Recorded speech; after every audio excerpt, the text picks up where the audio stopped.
밤에 잠 안 오면 제가 옆에서 따뜻한 차부터 끓여드릴게요. 그 말을 처음 들었을 때 저는 정말 눈물이 날 뻔했습니다. 저는 예순의 배려심이 깊은 남자와 재혼했습니다. 남편을 먼저 보내고 혼자 버티며 살던 제게 그 사람은 늘 한 발 먼저 다가와 주었습니다.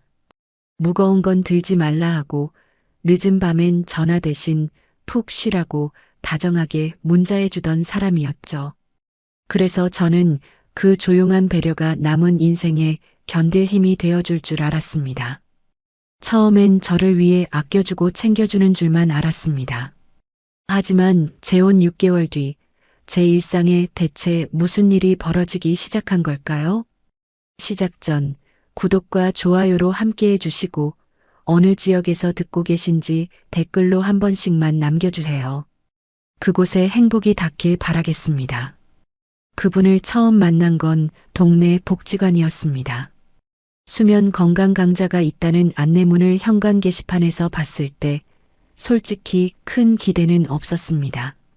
그냥 집에만 있기가 답답했고 뭐라도 하면 나아지지 않을까 싶었습니다. 남편을 먼저 보내고 나서 4해째 혼자 살고 있었거든요.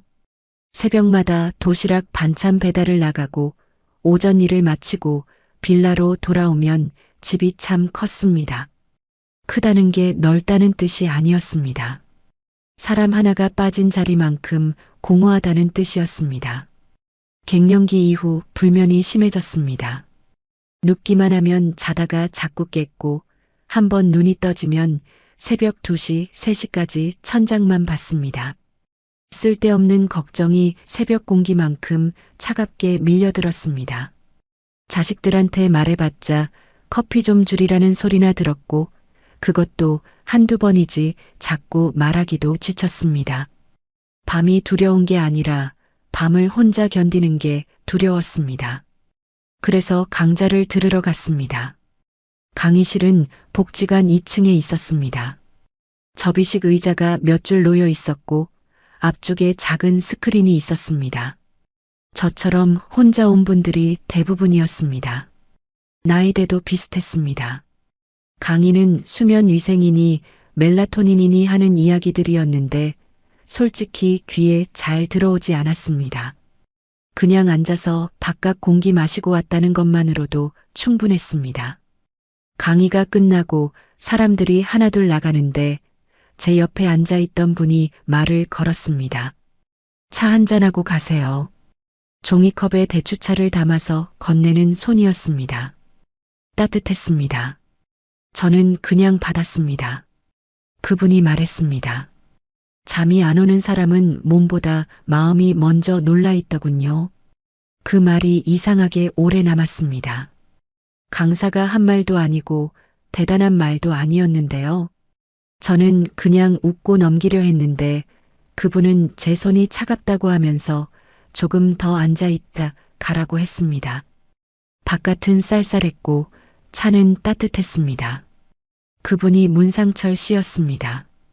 66이라고 했습니다. 그 뒤로 복지관에서 몇 번 더 마주쳤습니다. 상철 씨는 요란한 사람이 아니었습니다. 크게 웃거나 먼저 나서는 타입이 아니라 그냥 자연스럽게 옆에 있다가 제 표정이 안 좋으면 한마디 건지는 식이었습니다. 그런데 그 한마디가 이상하게 제 상황을 정확히 짚었습니다. 오늘 얼굴이 어제보다 안 좋아 보여요.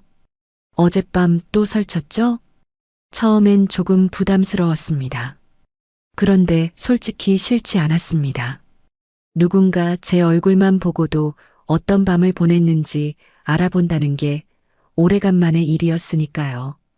자식들은 바빴고 친구들도 각자 살기 바빴습니다. 제 밤을 자세히 들여다보는 사람이 없었거든요. 나중에는 상철 씨가 제가 배달 마치고 나오는 시간을 기억하고 있다가 기다리는 일도 생겼습니다.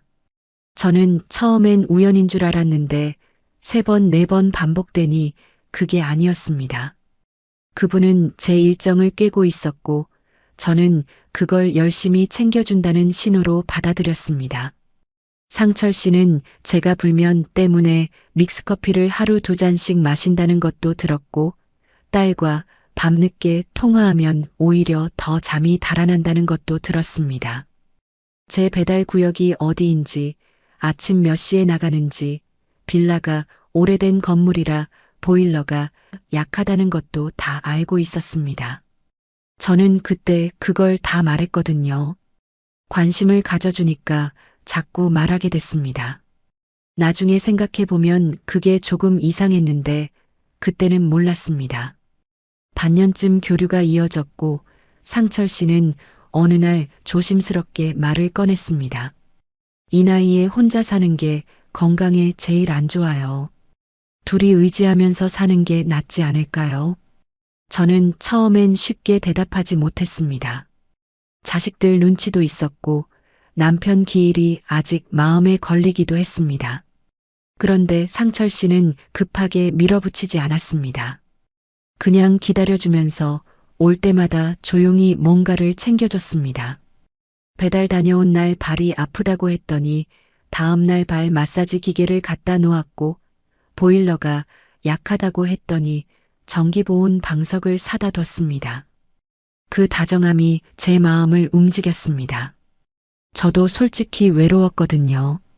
몸이 아플 때 차 한 잔 끓여줄 사람이 있으면 얼마나 좋겠냐는 생각을 한 번쯤 안 한 적이 없었으니까요. 밤에 잠 못 자면 옆에서 따뜻한 차부터 끓여주겠다는 그 말이 제 마음 어딘가를 건드렸습니다. 결국 저는 자식들한테 말했습니다. 딸은 처음엔 걱정을 했지만 워낙 상철 씨가 조용하고 점잖아 보이는 분이니 크게 반대하지 않았습니다. 아들은 그냥 엄마 좋으면 됐다고 했고요. 우리는 크게 알리지 않고 조용히 혼인신고를 했습니다. 이 나이에 잔치는 좀 민망하기도 했고 상철 씨도 우리끼리 조용히 살면 된다고 했습니다. 그 말이 저는 또 좋았습니다. 요란하지 않아도 된다는 게요. 합가하고 처음 한 달은 정말 다정했습니다. 상철 씨는 저녁이 되면 거실 조명을 낮게 바꿔줬습니다. 카모마일 차를 끓여서 내왔고 밤에 제가 뒤척이면 등을 토닥이면서 괜찮아요. 다시 자면 되죠 하고 낮게 말해줬습니다. 처음엔 그 손길이 참 따뜻했습니다. 사람 온기라는 게 이런 거구나 싶었거든요. 이 나이에 이런 배려를 받아보는 날도 있구나 하고 속으로 몇 번이나 생각했습니다. 상철 씨는 제가 새벽에 깨서 부엌으로 나오면 먼저 일어나 있기도 했습니다. 불을 환하게 켜지 않고 작은 주방 등만 켜둔 채로 물을 올려놓고 있었습니다. 아무 말 없이 따뜻한 것을 건네주고 옆에 앉아 있었습니다. 저는 그 침묵이 불편하지 않았습니다. 오히려 누군가 내 새벽을 같이 견뎌준다는 게 그렇게 든든할 수 없었습니다. 배달 나가는 날 아침엔 일찍 일어나 도시락을 싸줬습니다. 반찬을 많이 넣으면 무겁다며 딱 2가지만 넣고 물통도 챙겨줬습니다. 돌아오면 따뜻하게 데워둔 국이 있었습니다. 저는 그때마다 생각했습니다. 이 사람이 내 남은 인생을 함께 버텨줄 사람이구나 하고요. 그 믿음이 흔들리기 시작한 게 언제부터였는지 정확히는 말하기 어렵습니다. 갑자기 달라진 게 아니었거든요. 아주 천천히 거의 느끼지 못할 만큼 조금씩 달라졌습니다. 처음 이상함을 느낀 건 믹스커피 때문이었습니다.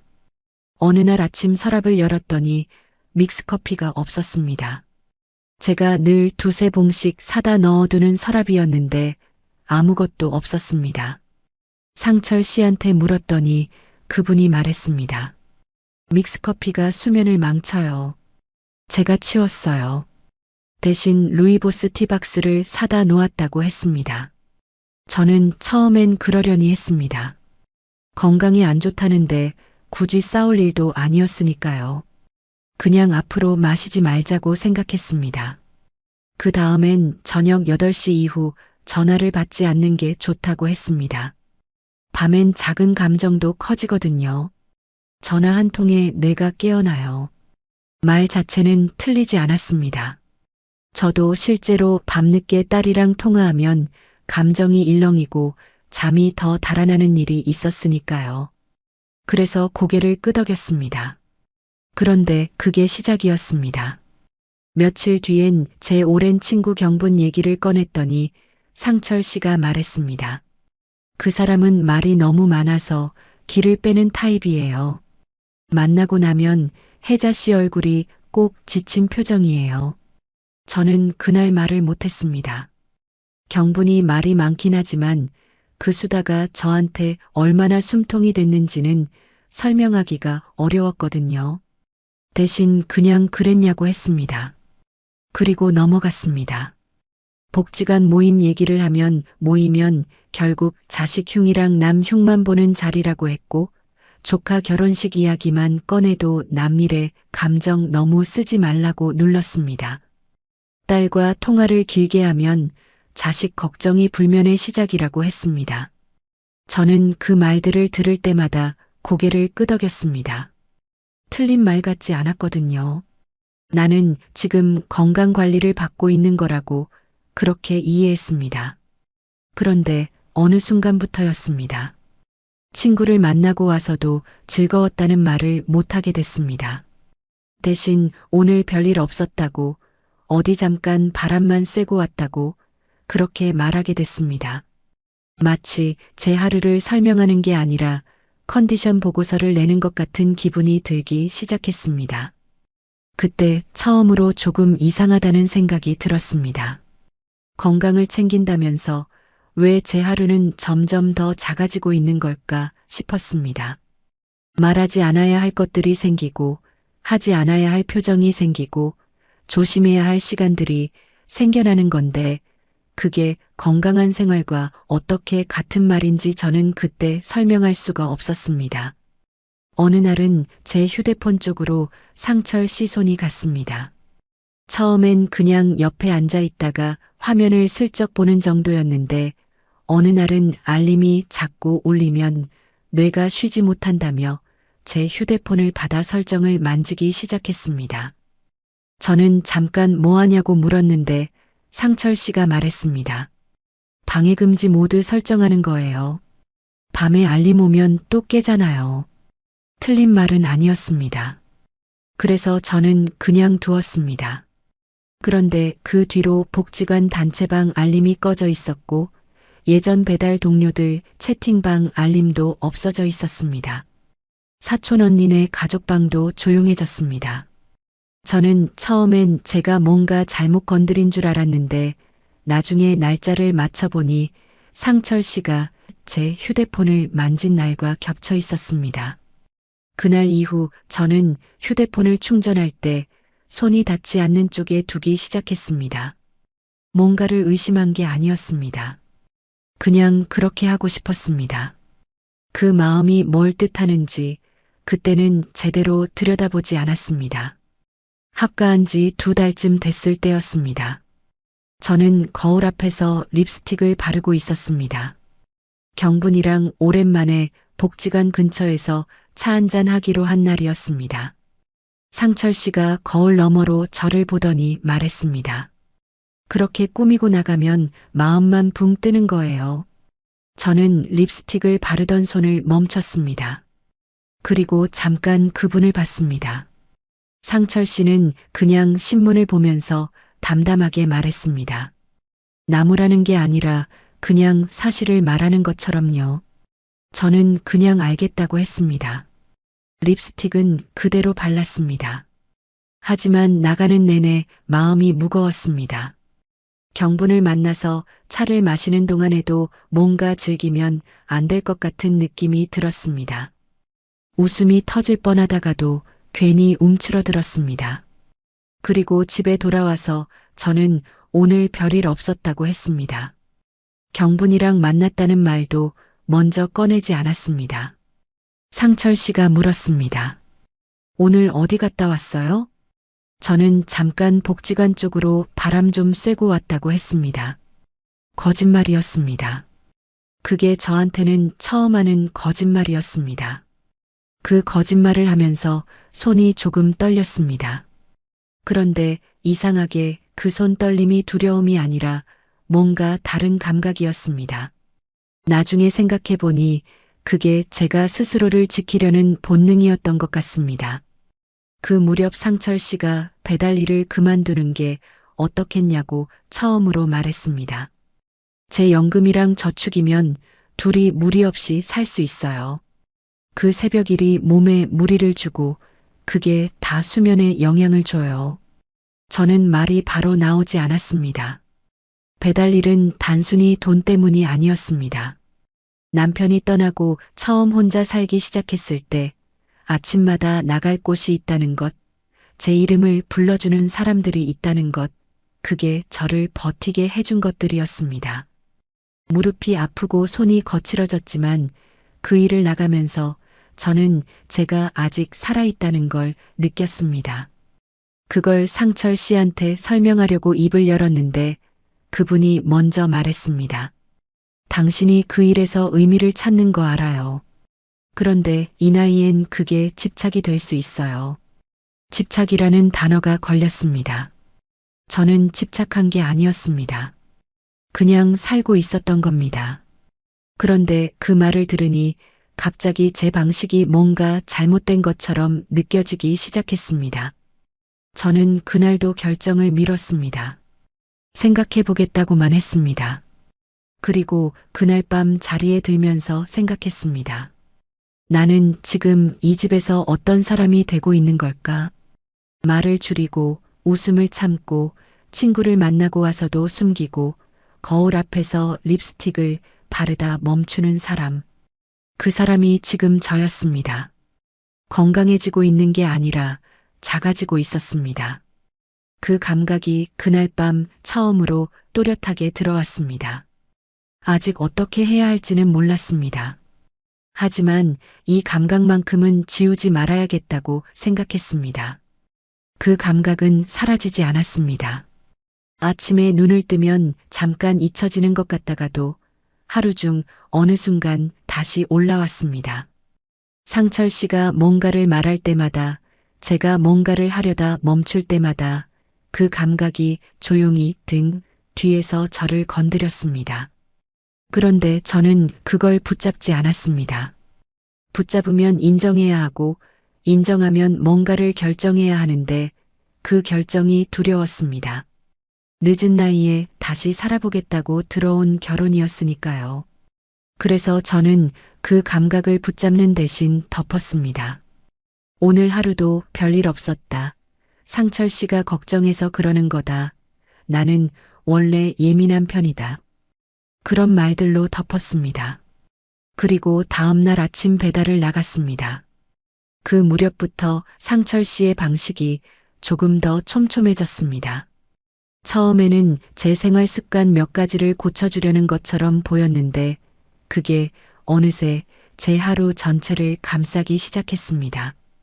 커피를 치우고 전화 시간을 정하고 외출을 눈치 보게 만드는 것들이 하나씩 쌓였습니다. 각각은 작았습니다. 그런데 하나씩 쌓이다 보니 어느 날 보면 제 하루가 전부 달라져 있었습니다. 아침에 배달 나가기 전에 상철 씨는 꼭 한마디를 했습니다. 오늘 컨디션이 어때요? 처음엔 그냥 걱정하는 말처럼 들렸습니다. 그런데 그 질문이 매일 반복되면서 저는 배달 나가기 전에 먼저 제 컨디션을 보고해야 하는 사람이 됐습니다. 좋다고 하면 그냥 나갔지만 조금 피곤하다거나 어젯밤 설쳤다고 하면 오늘은 쉬는 게 낫겠다는 말이 따라왔습니다. 처음엔 그 말을 듣고 나가기도 했는데 자꾸 반복되다 보니 어느새 제 입에서 먼저 괜찮다는 말이 나오기 시작했습니다. 실제로 괜찮아서가 아니라 그냥 나가고 싶어서요. 그게 이상한 일이었습니다. 내 몸 상태를 말하는데 눈치를 봐야 하는 상황이 된 거니까요. 경분한테서 문자가 왔습니다. 혜자야, 요즘 왜 이렇게 연락이 없어? 어디 아파? 저는 그 문자를 오래 들여다봤습니다. 상철 씨가 거실에 있었기 때문에 바로 답장을 쓰지 않고 화장실에 들어가서 문자를 다시 읽었습니다. 이미 그때부터 저는 문자 하나를 읽는데도 장소를 골라야 하는 사람이 되어 있었습니다. 그 사실이 그날 갑자기 크게 느껴졌습니다. 저는 경분한테 짧게 답했습니다. 곧 연락할게 라고요. 그리고 나서 그 대화창을 바로 닫았습니다. 저녁에 상철 씨가 물었습니다. 오늘 경분 씨한테 연락 왔어요? 저는 심장이 한번 크게 뛰었습니다. 표정을 들키지 않으려고 밥그릇만 봤습니다. 그리고 짧게 말했습니다. 모르겠어요. 요즘 알림이 없어서요. 거짓말이었습니다. 상철 씨는 그냥 고개를 끄덕였지만 저는 그 순간 뭔가 중요한 게 바뀌었다는 걸 느꼈습니다. 제가 남편에게 처음으로 거짓말을 했다는 것도 있었지만 거짓말을 하지 않으면 안 되는 상황이 되어 있다는 것, 그게 더 무거웠습니다. 며칠 뒤 상철 씨가 제 휴대폰을 다시 만졌습니다. 이번엔 클라우드 공유 설정을 켜놓은 것 같았습니다. 나중에 설정을 들여다보다가 발견했는데 제가 켠 기억이 없는 설정이었습니다. 그게 켜져 있으면 제 사진과 문자가 연동된 기기에서 보일 수 있었습니다. 저는 그 설정을 조용히 껐습니다. 그리고 상철 씨한테 말하지 않았습니다. 그날 이후 저는 중요한 문자는 읽고 바로 화면을 끄는 버릇이 생겼습니다. 경분한테 오는 문자, 딸한테 오는 문자, 복지관 안내 문자들이요. 읽었다는 흔적을 남기지 않으려는 게 아니라 그냥 내 것을 내가 먼저 보고 싶었습니다. 그 마음이 어떤 의미인지는 애써 생각하지 않았습니다. 그 주 목요일에 복지관 모임 안내문이 왔습니다. 봄맞이 차 모임이 있다는 내용이었습니다. 저는 가고 싶었습니다. 오랜만에 수님 언니도 보고 싶었고 경분도 보고 싶었습니다. 저녁 식사 중에 살짝 꺼냈습니다. 복지관에서 모임이 있다고 하는데요. 상철 씨가 말했습니다. 모임 가면 사람들이 서로 이런저런 얘기 나누다가 감정이 올라오잖아요. 그게 다 수면을 방해하는 거예요. 저는 그 말에 바로 반박하지 않았습니다. 뭔가를 말하려다가 멈췄습니다. 상철 씨는 밥을 먹으면서 덧붙였습니다. 모임 나가서 자식 이야기, 남편 이야기 하다 보면 꼭 감정이 건드려지더라고요. 그날 밤 혜자 씨 얼굴 보면 티가 나요. 그 말이 참 교묘했습니다. 틀리지 않은 것처럼 들렸거든요. 실제로 사람들 이야기를 듣다 보면 감정이 올라오는 일이 없지 않았으니까요. 그래서 저는 또 고개를 끄덕였습니다. 결국 그 모임에 나가지 않았습니다. 집에 있으면서 저는 창밖을 봤습니다. 복지관이 있는 쪽 방향이었습니다. 지금쯤 경분이랑 수님 언니가 앉아서 차를 마시고 있겠다 싶었습니다. 그 자리가 어떤 자리인지 저는 알고 있었습니다. 별 이야기나 하고 별 이유 없이 웃는 자리요. 그게 수면을 방해하는 감정 소모가 아니라 그냥 사람이 사람이기 위해 필요한 것이라는 걸 저는 알고 있었습니다. 그런데 그날은 그 말을 꺼내지 못했습니다. 그 다음 주였습니다. 딸이 저녁에 영상통화를 걸어왔습니다. 손주가 재롱을 부렸다며 화면을 이리저리 돌렸습니다. 저는 웃음이 났습니다. 방 안에 혼자 있었는데도 목소리를 낮췄습니다. 큰 소리로 웃으면 상철 씨가 한마디 할 것 같았거든요. 딸이 물었습니다. 엄마, 왜 이렇게 조용하게 말해? 어디 아파? 저는 아니라고 했습니다. 그냥 목이 좀 잠겼다고 했습니다. 통화를 끊고 나서 저는 한참을 그 자리에 앉아 있었습니다. 딸한테조차 목소리를 낮추고 있었다는 게 그때 처음으로 제 눈에 보였습니다. 얼마 뒤 거실로 나갔더니 상철 씨가 말했습니다. 딸이랑 통화했죠? 제가 네 했더니 그분이 말을 이었습니다. 자식 통화는 낮에 짧게 하는 게 좋아요. 밤에 감정이 열리면 잠들기 어렵거든요. 저는 아무 말도 하지 않았습니다. 딸과 통화하는 것도 이제 시간과 길이를 관리받아야 하는 일이 된 거였습니다. 내 자식과 내가 언제 얼마나 이야기를 나눌지 그게 허락받아야 하는 일이 되어버린 거였습니다. 그 생각이 드는 순간 목이 뻐근해졌습니다. 울고 싶었는데 울지 않았습니다. 울면 또 오늘 밤 잠 못 잘 거라는 말을 들을 것 같았으니까요. 그 생각을 하다가 저는 잠깐 멈췄습니다. 울고 싶은데 울지 말아야 한다는 생각을 하는 게 지금 이 집에서는 자연스러운 일이 되어 있었습니다. 언제부터 그렇게 됐는지를 생각해 보니 어느 특정한 날이 아니라 조금씩 그렇게 된 거였습니다. 작은 것들이 하나씩 바뀌면서 어느 날 보니 제 하루 전체가 달라져 있는 시기였습니다. 상철 씨는 그 무렵부터 제 표정과 말투까지 건드리기 시작했습니다. 제가 밝은 목소리로 전화를 받으면 흥분하지 말라고 했습니다. 거울 앞에서 립스틱을 바르면 그렇게 꾸미고 나가면 마음만 붕 뜬다고 했습니다. 한 번은 경분과 통화하다가 웃음이 터진 적이 있었는데 그때 상철 씨가 거실 문턱에 서서 말했습니다. 그렇게 들뜨면 오늘 밤 또 잠 못 자요. 걱정하는 말투였지만 이상하게 그날 그 말이 무섭게 들렸습니다. 웃지 말라는 뜻처럼 들렸거든요. 또 어느 날은 제가 웃다가 목소리가 커졌더니 이런 말을 했습니다. 이 나이에 그렇게 하이톤으로 웃는 건 보기 불편해요. 저는 그 말을 듣는 순간 웃음이 그 자리에서 멈췄습니다. 보기 불편하다는 말이었습니다. 제 웃음이 누군가한테 불편한 것이 됐습니다. 그 말이 오래 마음에 걸렸습니다. 그 뒤로 저는 친구에게 먼저 연락하는 일을 줄였습니다. 딸 전화가 와도 짧게 끊었습니다.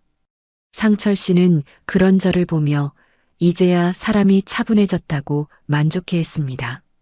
그 말을 들을 때마다 제 안에서 뭔가가 조금씩 죽어가는 기분이 들었습니다. 한 번은 상철 씨가 말했습니다. 다음 주부터는 경분 씨 전화 받지 말아요. 그 사람 통화만 하고 나면 당신 목소리가 들떠요. 경분 전화를 아예 받지 말라는 말이었습니다. 저는 그 말을 듣고 잠깐 그분을 봤습니다. 상철 씨는 진지한 얼굴이었습니다. 농담이 아니었습니다. 저는 아무 말도 하지 않았습니다. 그날 밤 잠자리에 들면서 저는 생각했습니다. 커피도 모임도 딸 통화도 립스틱도 웃음소리도 이제는 경분 전화까지 하나씩 없어지고 있었습니다. 없어질 때마다 건강을 위한 거라는 말이 붙었습니다. 그런데 저는 건강해지고 있는 게 아니었습니다. 잠은 여전히 잘 못 잤습니다. 오히려 더 자주 새벽에 깼습니다. 자다가 눈이 떠지면 상철 씨 말이 떠오르는 날도 있었고 경분한테 답장을 늦게 한 것이 마음에 걸려 뒤척이는 날도 있었습니다.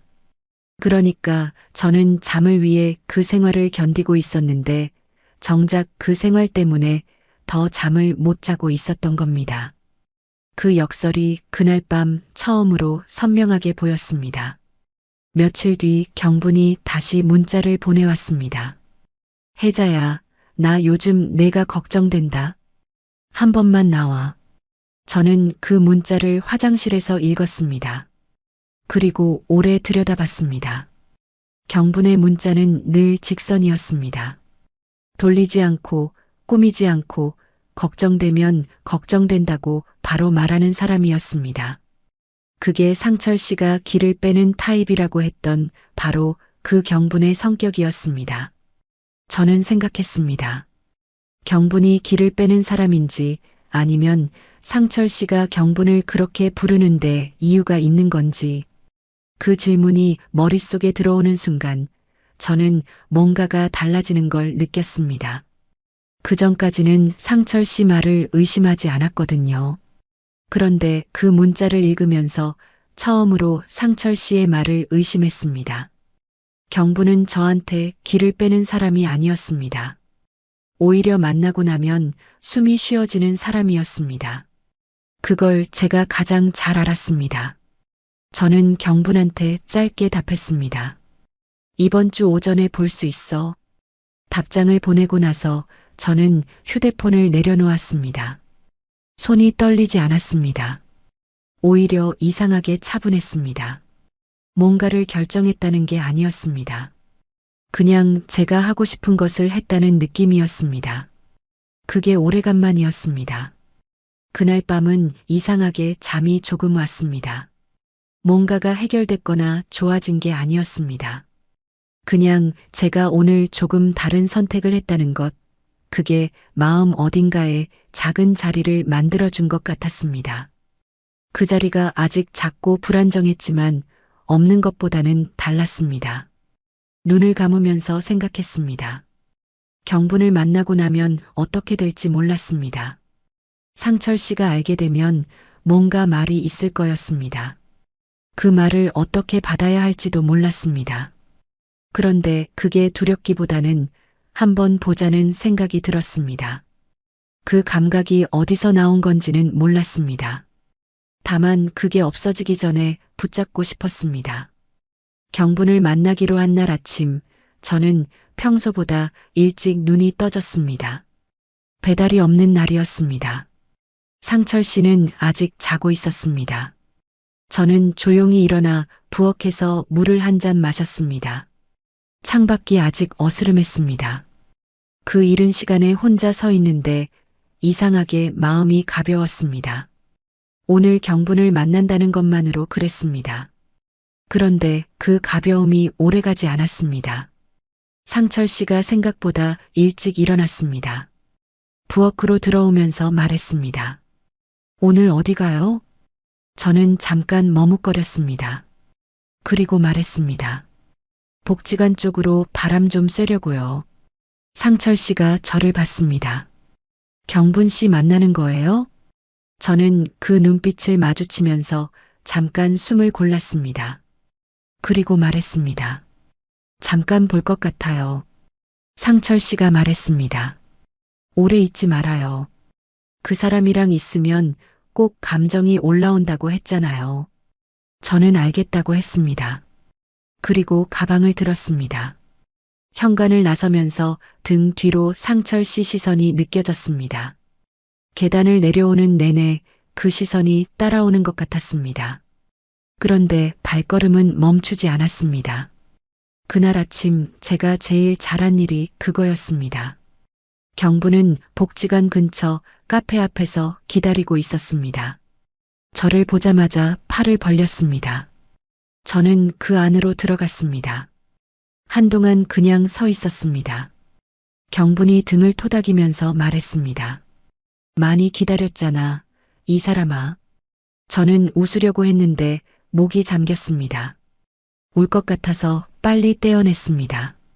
나 안 울어. 경분이 웃었습니다. 울어도 돼. 우리는 카페 안으로 들어가 자리를 잡았습니다. 경분이 이것저것 시키면서 말했습니다. 요즘 물가가 말이 아니라는 이야기, 복지관 모임에 새로운 분이 있는데 말이 좀 많다는 이야기, 수님 언니 무릎이 요즘 안 좋다는 이야기. 저는 그 이야기들을 들으면서 웃었습니다. 처음엔 작게, 나중엔 조금 더 크게요. 누군가 제 말을 끊지 않고 끝까지 들어주는 자리가 이렇게 그리웠다는 걸 그날 처음 알았습니다. 경분이 커피를 한 모금 마시고 조심스럽게 말했습니다. 혜자야, 너 요즘 전화하면 숨 참고 말하는 사람 같아. 예전엔 웃을 때 눈부터 접히던 애가 요즘은 웃어도 뭔가 조심하는 것 같고. 저는 그 말에 커피잔을 내려놓았습니다. 경분이 말을 이었습니다. 내가 틀렸으면 좋겠는데 그 양반 좀 이상한 거 아니야? 저는 바로 대답하지 않았습니다.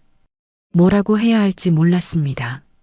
이상하다고 하자니 그게 너무 크게 들릴 것 같았고 괜찮다고 하자니 그게 거짓말 같았습니다. 한참 있다가 말했습니다. 나도 요즘 좀 이상하다는 생각은 해. 경분이 기다렸습니다. 저는 말을 이었습니다. 배려인 줄 알았는데 어느새 내 하루가 전부 허락받아야 하는 일이 됐거든. 커피 한 잔도, 전화 한 통도, 웃는 것도. 그 말을 소리내어 하고 나니까 손이 떨렸습니다. 마음속으로 계속 생각해온 말인데 막상 입 밖으로 나오니까 더 크게 느껴졌습니다. 경분이 말했습니다. 그거 배려가 아니야. 배려는 편해지는 거야. 내가 작아지면 그건 배려가 아니야. 그날 모임이 시작된 지 20분쯤 됐을 때였습니다. 저는 경분 이야기에 웃고 있었습니다. 오랜만에 제대로 웃는 것 같았습니다. 눈이 접히는 웃음이었습니다. 경분이 그 웃음을 보면서 이제 좀 살아있는 얼굴이네 하고 말하던 참이었습니다. 그때였습니다. 카페 앞으로 상철 씨가 걸어왔습니다. 저는 그분을 보는 순간 웃음이 그 자리에서 멈췄습니다. 경분도 말을 멈췄습니다. 상철 씨는 천천히 걸어와서 우리 테이블 옆에 섰습니다.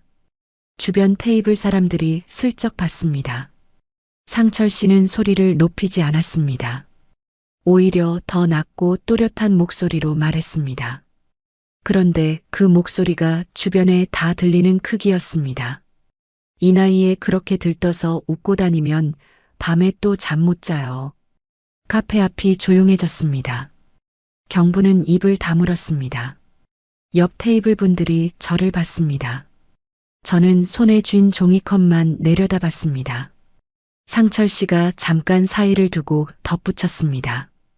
당신 건강 망가지는 걸 내가 옆에서 다 감당하는데 이렇게까지 말 안 들을 줄은 몰랐네요. 그 말이 끝나고 나서 아무도 말을 하지 않았습니다. 겉으로 보면 그건 아내를 걱정하는 남편이었습니다. 건강 때문에 걱정되어 따라온 남편이요. 하지만 저는 그 순간 몸이 먼저 알았습니다. 이건 걱정이 아니었습니다. 남들 앞에서 하는 길들이기였습니다. 내가 어디서 누구와 웃고 있는지를 확인하러 온 것이었습니다. 집에 돌아오는 길은 길게 느껴졌습니다. 경분이 따라오려 했는데 저는 괜찮다고 했습니다. 혼자 걷고 싶었습니다. 골목을 돌고 또 돌면서 저는 그 자리를 다시 떠올렸습니다. 상철 씨의 목소리, 주변 사람들의 시선, 경분이 입을 다물던 순간 그것들이 자꾸 머릿속에서 재생됐습니다. 카페 앞 그 자리에서 상철 씨는 끝까지 걱정하는 남편처럼 보였습니다. 하지만 저한테 그게 어떻게 들렸는지는 아무도 몰랐습니다. 당신은 혼자서는 조절이 안 되는 사람이니 내가 잡아줘야 한다는 말이었습니다. 그것도 남들 앞에서 확인시켜주는 방식으로요. 집에 들어서니 상철 씨는 거실 소파에 앉아 있었습니다. 저는 가방을 내려놓고 말했습니다. 그건 제 건강 걱정이 아니라 창피 주는 거였어요. 처음으로 따진 말이었습니다. 목소리가 떨렸지만 말은 나왔습니다. 상철 씨가 저를 봤습니다. 그리고 차갑게 웃으면서 말했습니다. 당신은 사람 만나면 분수를 잊어요. 내가 안 잡아주면 점점 더 들떠서 망가질 사람입니다. 망가질 사람이라는 말이었습니다. 저는 그 말을 듣는 순간 손이 떨렸습니다. 그런데 그 떨림이 서러워서가 아니었습니다. 뭔가가 분명해지는 떨림이었습니다. 이 사람은 저를 아픈 사람으로 보는 게 아니었습니다. 자기 기준에 맞게 눌러놔야 하는 사람으로 보고 있었습니다. 저는 더 말하지 않았습니다. 부엌으로 들어가서 물을 한 잔 마셨습니다. 손이 아직 떨렸지만 천천히 마셨습니다. 그리고 작은 방으로 들어가 문을 닫았습니다. 그날 밤 저는 처음으로 음성 메모를 켰습니다. 녹음 버튼을 누르고 나서 한참을 가만히 있었습니다. 상철 씨는 안방에서 TV를 켜놓고 있었습니다. 저는 작은 방 구석에 앉아서 낮은 목소리로 말했습니다. 오늘 카페 앞에서 있었던 일을 처음부터 끝까지 말했습니다. 상철 씨가 어떤 말투로 말했는지, 어느 정도 크기 목소리였는지, 주변 사람들이 어떻게 봤는지, 그리고 집에 돌아와서 제가 처음으로 따졌을 때 상철 씨가 한 말까지요. 망가질 사람이라고 했습니다. 그 말도 녹음에 담았습니다. 녹음을 마치고 저는 그 파일을 클라우드에 올렸습니다. 상철 씨가 제 휴대폰을 만지는 일이 있어도 그 기록만큼은 남아있을 수 있도록요. 그리고 수첩을 꺼냈습니다. 오래전 서랍 안에 있던 작은 수첩이었습니다. 거기에 오늘 날짜를 쓰고 상철 씨가 했던 말들을 하나씩 적기 시작했습니다. 카페 앞에서 한 말뿐만 아니라 그동안 제가 들었던 말들을 기억나는 대로 적었습니다. 커피를 치운 날, 전화 시간을 정한 날, 경분을 길을 빼는 사람이라고 한 날, 복지관 모임 안내문을 버린 날, 딸 통화를 짧게 하라고 한 날, 하나씩 쓰다 보니 종이 한 장이 금방 찼습니다. 쓰면서 이상한 걸 느꼈습니다. 각각의 말들은 따로 보면 걱정처럼 들렸습니다. 그런데 한 장에 모아놓고 보니 전부 같은 방향이었습니다. 제 사람들을 끊고 제 감정을 누르고 제 일을 빼앗고 제 하루를 축소하는 방향으로만 가고 있었습니다. 건강을 위한 배려라면 제가 뭔가 더 좋아져야 하는데 저는 뭔가 더 없어지고 있었습니다. 수첩을 덮고 나서 저는 한참을 그냥 앉아 있었습니다. 음성 메모 파일이 저장된 것을 다시 한번 확인했습니다. 수첩은 서랍 안 깊숙이 넣었습니다. 휴대폰 문자함을 열어서 그동안 경분이 보내왔던 걱정 문자들, 딸이 보내온 문자들을 따로 캡처해서 저장했습니다. 부재중 통화 기록도 확인했습니다. 경분한테서 온 것들이 여러 개였습니다.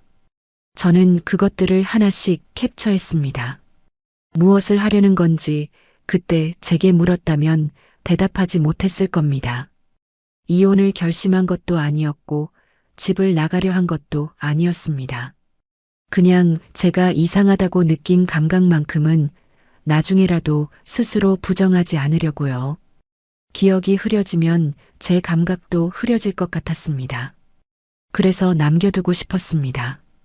다음 날 아침 상철 씨는 아무 일도 없었던 것처럼 밥을 차렸습니다. 된장국이었습니다. 저는 앉아서 밥을 먹었습니다. 상철 씨가 말했습니다. 어젯밤엔 잘 잤어요? 저는 잘 잤다고 했습니다. 사실은 거의 못 잤는데도 그렇게 말했습니다. 상철 씨가 젓가락을 내려놓으며 말했습니다. 어제 그 자리에 갔다 온 거 탓하는 게 아니에요. 그냥 당신이 걱정돼서 그런 거예요.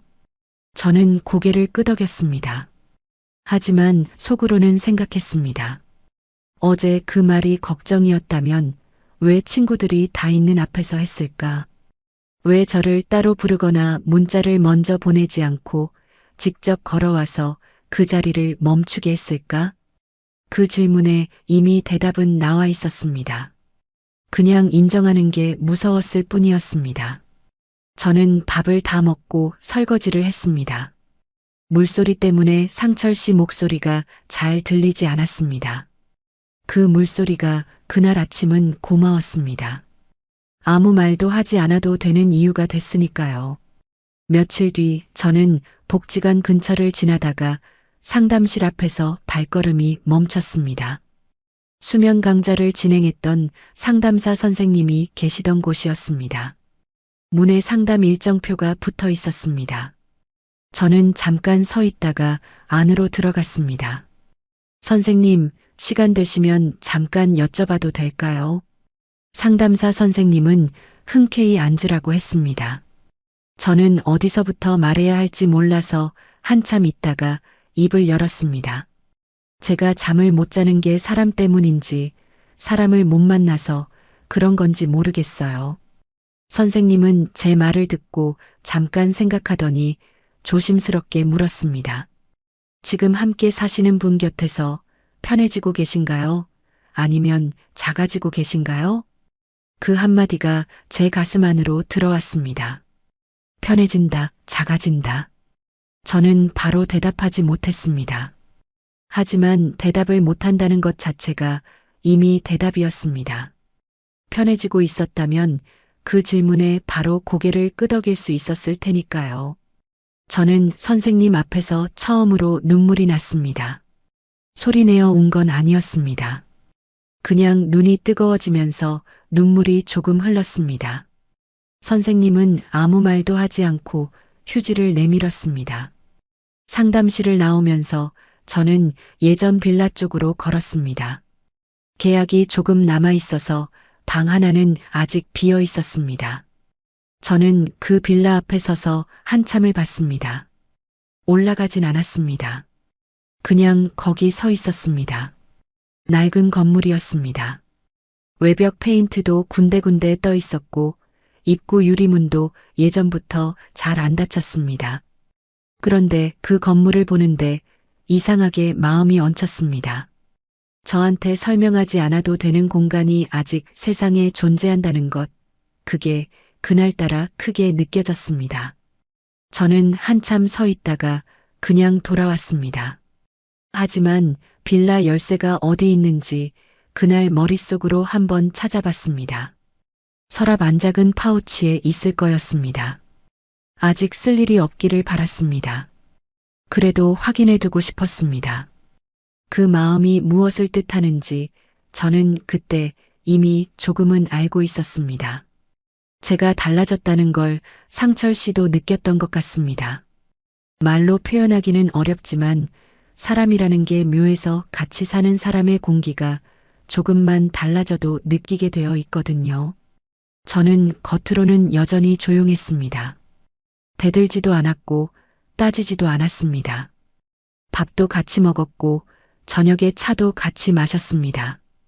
그런데 상철 씨는 그 무렵부터 뭔가를 더 자주 확인하기 시작했습니다. 제가 외출하고 돌아오면 어디 갔냐고 더 꼼꼼하게 물었습니다. 전에는 배달 다녀왔다고 하면 그냥 넘어갔는데 그 무렵부터는 몇 시에 나갔고 몇 시에 끝났는지 오늘 구역이 어디였는지까지 물었습니다. 저는 짧게 대답했습니다. 거짓말은 하지 않으면서 더 이상 자세히 말하지도 않았습니다. 상철 씨는 그 짧은 대답을 불편해했습니다.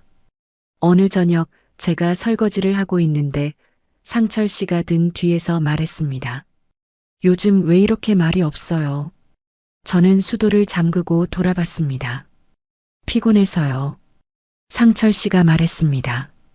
피곤한 게 아니라 뭔가 딴 생각을 하고 있는 거 아니에요? 저는 그분을 잠깐 봤습니다. 그리고 말했습니다. 그냥 피곤한 거예요. 다시 돌아서서 설거지를 마쳤습니다. 손이 조금 떨렸습니다. 그래도 목소리는 흔들리지 않으려고 했습니다. 흔들리면 그게 또 꼬투리가 될 것 같았으니까요. 며칠 뒤 상철 씨는 갑자기 다정한 방식으로 돌아왔습니다. 예전처럼 따뜻한 차를 끓여다 주고 제 손을 잡으며 말했습니다. 내가 너무 엄격하게 군 것 같아서요. 미안해요. 저는 그 말을 듣는 순간 몸이 긴장했습니다. 기쁘지 않았습니다. 왜 그 말이 기쁘지 않은지는 그 자리에서 바로 알았습니다. 진심이 아니라는 게 느껴졌기 때문입니다. 저를 다시 부드럽게 묶어두려는 것이라는 게 이미 그 패턴을 여러 번 봐왔기 때문에 알 수 있었습니다. 상철 씨는 그날 저녁 고기를 구웠습니다. 제가 좋아하는 반찬도 따로 차렸습니다. 식사 내내 살가운 말을 건넸습니다. 혜자 씨, 이번 주말에 어디 바람 쐬러 나갈까요? 꽃구경이라도. 저는 그냥 웃었습니다. 좋다 나쁘다 말하지 않고 그냥 웃었습니다. 상철 씨는 제 웃음을 긍정으로 받아들인 것 같았습니다. 그날 밤은 아무 말도 없이 끝났습니다. 그런데 그 다음 날이었습니다. 다정함은 하루를 넘기지 못했습니다. 아침에 제가 경분한테 먼저 문자를 보냈습니다. 짧은 문자였습니다. 잘 지내냐고, 곧 한번 보자고요. 상철 씨가 외출한 틈이었습니다. 그런데 낮에 상철 씨가 돌아와서 거실 소파에 앉더니 말했습니다. 오늘 경분 씨한테 문자 보냈죠? 저는 그 말에 손이 멈췄습니다. 제가 직접 말한 적이 없었습니다. 상철 씨가 어떻게 알았는지 잠깐 머릿속이 하얘졌습니다. 혹시 제 휴대폰을 봤나 싶었습니다. 아니면 다시 설정을 만진 건지. 저는 짧게 말했습니다. 보냈어요. 상철 씨가 말했습니다.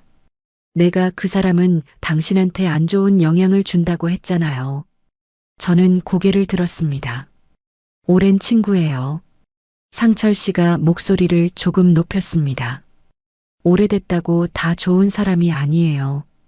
그 사람 만나고 오면 당신이 꼭 뭔가 들뜨고 그날 밤은 꼭 잠을 설쳐요. 그 패턴을 내가 몇 번이나 봤는데 본인만 모르는 거예요. 저는 그 말에 바로 반박하지 않았습니다.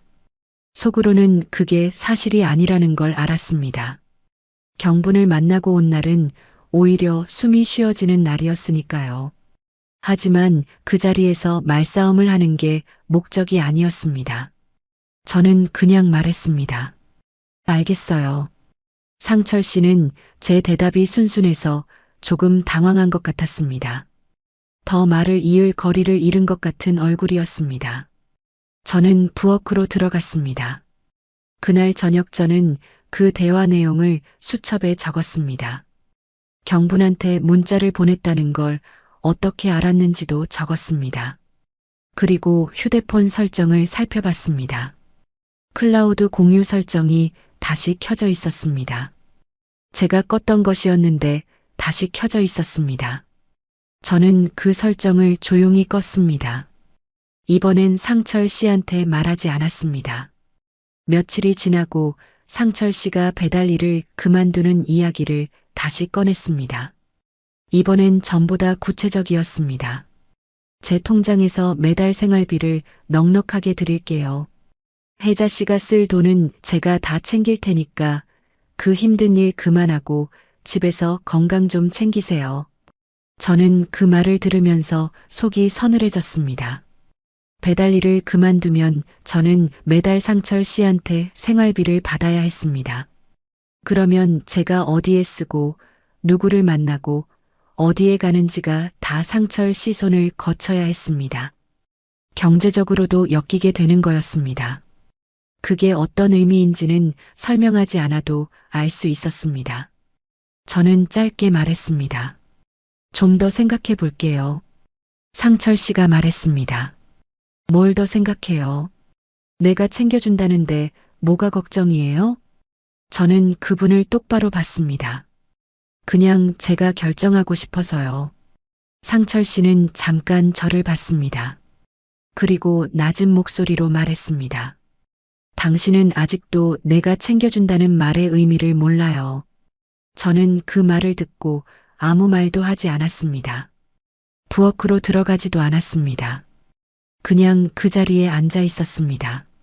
상철 씨가 더 말을 하다가 결국 안방으로 들어갔습니다.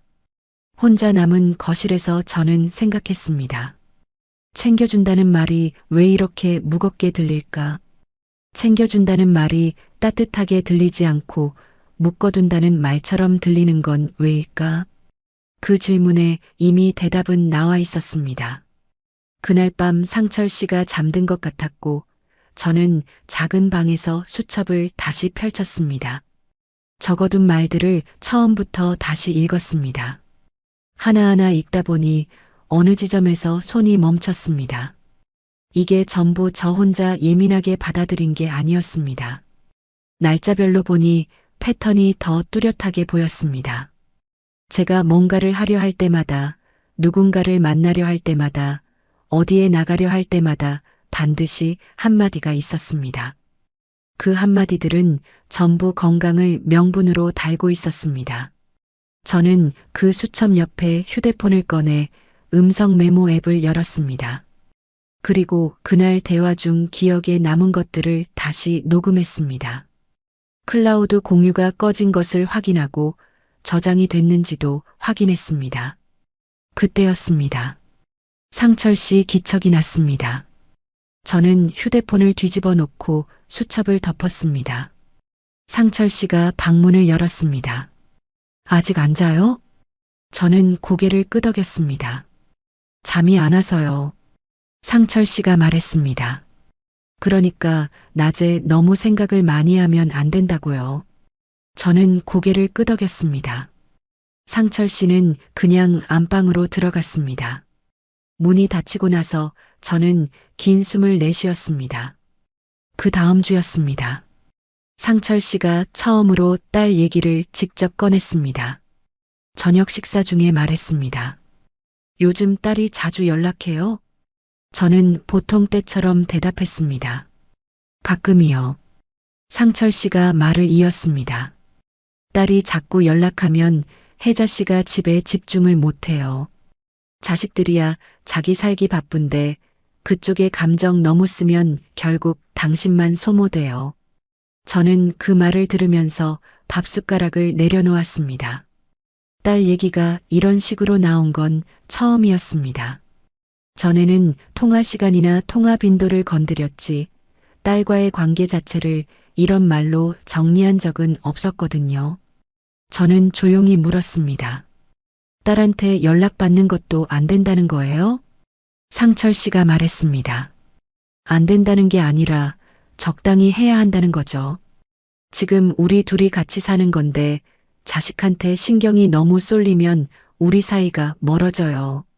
저는 그 말을 듣는 순간 뭔가가 끊어지는 느낌이 들었습니다.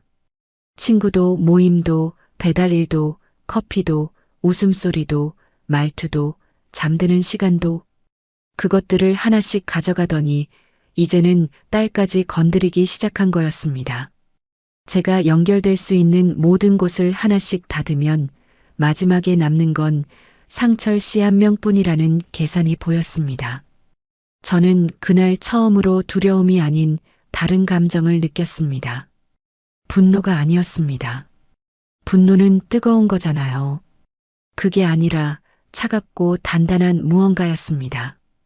이건 끝내야 한다는 그 감각이었습니다. 그날 밤 저는 서랍을 열었습니다. 작은 파우치 안을 손으로 더듬었습니다. 예전 빌라 열쇠가 있었습니다. 작은 고리에 걸린 낡은 열쇠였습니다. 저는 그 열쇠를 꺼내 손바닥 위에 올려놓고 한참을 봤습니다. 차갑고 작은 금속 조각이었습니다. 그런데 그게 그날 밤은 꽤 든든하게 느껴졌습니다. 저는 그 열쇠를 파우치에 다시 넣지 않고 제 가방 안쪽 지퍼 달린 주머니에 넣었습니다. 어디를 나가든 들고 다닐 수 있도록요. 아직 쓸 일이 없기를 바랐지만 있어야 할 것 같았습니다. 다음 날 저는 배달을 나갔다가 복지관 근처를 지나쳤습니다. 무료 법률 상담 주간이라는 현수막이 붙어 있었습니다. 저는 그 현수막 앞에서 잠깐 걸음을 멈췄다가 그냥 지나쳤습니다. 아직 거기까지 갈 준비가 됐는지 몰랐습니다. 그런데 한 블록쯤 걷다가 다시 돌아왔습니다. 접수처에서 이름을 쓰고 번호표를 받았습니다. 기다리는 동안 손이 떨렸습니다. 제 앞에 두 사람이 있었는데 그 시간이 엄청 길게 느껴졌습니다. 상담사 앞에 앉아서 저는 말했습니다. 이혼 얘기는 아직 아니고요. 그냥 궁금한 게 있어서요. 건강을 핑계로 사람들을 못 만나게 하고 공개적인 자리에서 망신을 준 경우 그게 법적으로 어떤 의미가 될 수 있는지요. 상담사가 메모를 하면서 물었습니다. 구체적인 정황이 있으신가요? 기록이나 증거 같은 게요. 저는 고개를 끄덕였습니다. 문자 캡처, 통화 기록, 음성 메모가 있어요. 상담사가 고개를 들었습니다. 그리고 말했습니다. 그 정도면 충분히 정황으로 쓸 수 있어요. 지속적인 인간관계 차단과 공개적인 모욕은 혼인 파탄의 사유로 정리가 됩니다. 그 말을 듣는 순간 저는 조용히 숨을 들이켰습니다. 제가 겪은 일이 그냥 예민하게 받아들인 게 아니었다는 걸 법적인 언어로 처음 확인받은 순간이었습니다. 그게 그렇게 단단하게 느껴질 줄 몰랐습니다. 저는 상담실을 나오면서 걸음이 달랐습니다. 무거운 게 조금 가벼워진 것 같기도 하고 아니면 제 발로 서 있다는 감각이 조금 더 뚜렷해진 것 같기도 했습니다. 집에 돌아오니 상철 씨가 먼저 와 있었습니다. 오늘 왜 이렇게 늦었어요? 저는 가방을 내려놓으면서 말했습니다. 배달 마치고 좀 걸었어요. 상철 씨가 저를 봤습니다. 어디 들렀어요? 저는 눈을 피하지 않고 그분을 봤습니다. 복지관 쪽으로 지나쳤어요. 상철 씨가 말했습니다. 복지관은 왜요? 모임 있었어요? 저는 짧게 말했습니다. 아니요, 그냥 지나친 거예요. 거짓말이었습니다. 하지만 이번엔 그 거짓말이 전과 달리 느껴졌습니다. 전에는 들킬까봐 떨리는 거짓말이었는데 이번엔 지켜야 할 게 생긴 사람의 거짓말이었습니다. 그 차이가 저한테는 컸습니다. 그날 밤 저는 통장을 확인했습니다. 제 이름으로 된 통장이었습니다. 배달 일을 하면서 모아온 돈이 들어 있었습니다. 많지 않았지만 당장 몇 달을 버티기에 모자라지 않은 금액이었습니다. 저는 그 숫자를 한참 들여다봤습니다. 상철 씨 생활비를 받지 않아도 된다는 것, 경제적으로 기댈 필요가 없다는 것, 그게 그날 밤 제일 든든한 사실이었습니다. 배달 일을 그만두지 않기를 정말 잘했다는 생각이 들었습니다. 저는 통장을 덮고 가방 안쪽에 넣었습니다. 신분증도 같이 챙겼습니다. 약봉투도 계절 옷 몇 벌도 마음속으로 하나씩 점검했습니다. 짐은 아직 싸지 않았습니다. 하지만 무엇을 챙겨야 할지는 이미 머릿속에 정리되어 있었습니다. 그날 밤은 조금 잤습니다. 뭔가가 해결된 게 아니었습니다. 그런데 이상하게 몸이 조금 가벼웠습니다. 지켜야 할 것이 생긴 사람의 잠이라는 게 이런 건가 싶었습니다. 무겁지 않았습니다. 오히려 단단했습니다. 눈을 감으면서 생각했습니다. 조금만 더 준비하면 된다고요. 준비가 다 됐다고 느낀 날은 사실 아무 예고도 없이 왔습니다. 그날도 평범한 아침이었습니다. 상철 씨는 일찍 일어나 거실에서 뉴스를 보고 있었고 저는 배달 나갈 준비를 하고 있었습니다. 세면을 마치고 방으로 들어와 가방을 챙기는데 상철 씨가 거실에서 말했습니다. 오늘 배달 몇 구역이에요? 저는 대답했습니다. 3군데요. 상철 씨가 말했습니다. 3군데는 너무 많아요. 2군데만 하고 일찍 와요. 저는 가방 끈을 잡은 채로 잠깐 멈췄습니다. 그리고 말했습니다. 괜찮아요. 오늘은 무리 안 해요. 상철 씨가 TV를 끄고 저를 봤습니다. 내가 걱정해서 하는 말인데 왜 그렇게 받아쳐요? 저는 그분을 봤습니다. 받아치는 게 아니라 제가 결정하는 거예요. 상철 씨의 표정이 굳었습니다. 저는 그 표정을 보면서도 시선을 내리지 않았습니다. 예전 같았으면 이미 고개를 숙이고 알겠다고 했을 텐데 그날은 달랐습니다. 상철 씨가 말했습니다. 요즘 왜 이렇게 말을 안 들어요? 저는 신발을 신으면서 말했습니다. 다녀올게요. 문을 닫고 나왔습니다. 계단을 내려오는데 심장이 빠르게 뛰었습니다. 손도 약간 떨렸습니다. 그런데 발걸음은 흔들리지 않았습니다. 그 차이가 그날 아침 제일 선명하게 느껴진 것이었습니다.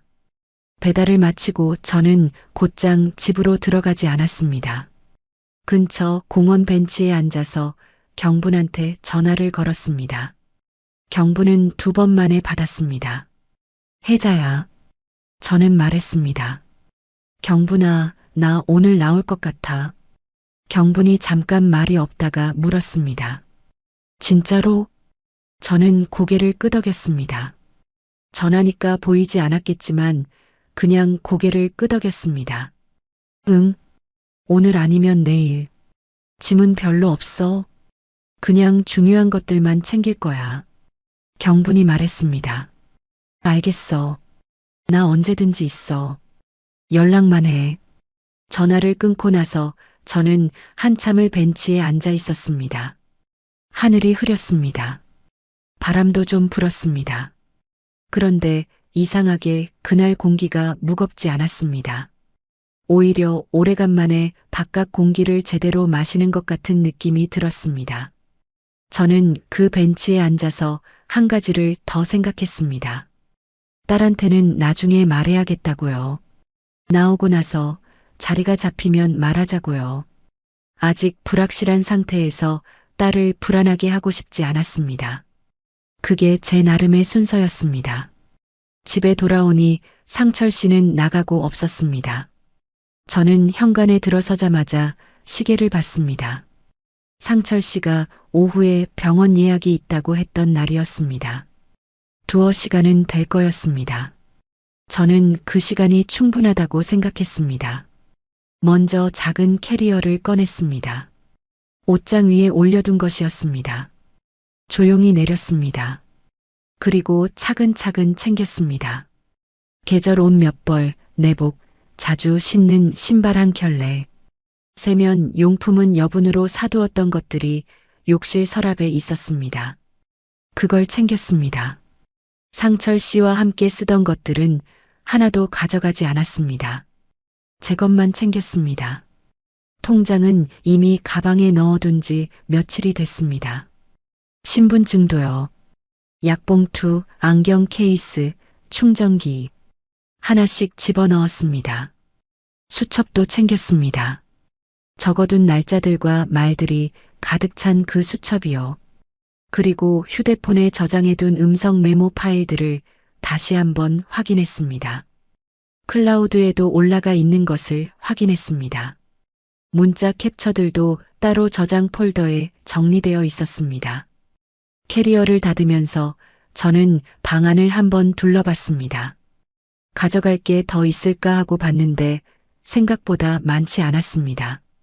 그 집에서 제 것이라고 할 수 있는 게 많지 않았습니다. 처음부터 그랬는지 아니면 살면서 그렇게 됐는지 잘 몰랐습니다. 그냥 그 방 안에서 제가 오래 사용한 것들이 많지 않다는 걸 그때 알았습니다. 캐리어를 들고 현관을 나서면서 저는 뒤를 돌아봤습니다. 한 번만 봤습니다. 그리고 문을 닫았습니다. 계단을 내려오면서 다리가 조금 후들거렸습니다. 그런데 이번에도 발걸음은 멈추지 않았습니다. 1층 현관을 나와 바깥 공기를 마셨을 때 저는 그냥 걸었습니다. 버스 정류장 쪽으로요. 예전 빌라까지는 버스로 2정거장이었습니다. 버스를 기다리는 동안 저는 캐리어 손잡이를 꽉 쥐고 있었습니다. 버스가 왔습니다. 올라탔습니다. 창밖으로 익숙한 골목들이 지나갔습니다. 배달을 다니면서 수도 없이 지나쳤던 길들이었습니다. 그 길들이 그날은 다르게 보였습니다. 제가 가고 있는 방향이 달라졌기 때문이었습니다. 빌라 앞에 도착했을 때 저는 열쇠를 꺼냈습니다. 가방 안쪽 지퍼 주머니에 넣어둔 것이었습니다. 손으로 꺼내 문에 꽂았습니다. 오래된 자물쇠라 한 번에 잘 안 열렸습니다. 2번 돌리니까 열렸습니다. 문을 열고 들어서자마자 낡은 장판 냄새가 났습니다.